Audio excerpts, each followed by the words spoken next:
wasito injih kanggo panjenenganipun Ibu Arkadi wartaken saking panjenenganipun almarhum Bapak Hadi Alwono Saktiputra. Kula wakili keluarga lan sedaya para masyarakat Boten Tegasari saestu ngaturaken pamatur ingkang agung awit sedaya para warga, para masyarakat, langkung-langkung pemerintah Desa Wonosari dan warga Dukuh Matusari Gunung Kidul ingkang sampun kersa rukti jenazahipun Kyai Wasito ingkang sampun kapundhut kala enjang jangkep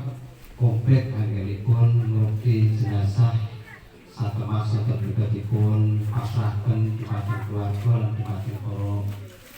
warga Boten Tegasari. Saestu pindah malih katampi kanthi penggane kanthi mongko ing manah miwadini panjenengan sampun paring kathah anggenipun ngupakara ngruki warga ingkang sampun kapundhut boten asing pematan Kyai Wasito Berwaya. Dene ingkang salajengipun saestu mugi dawuh panjenengan insyaallah mangke kula sak keluarga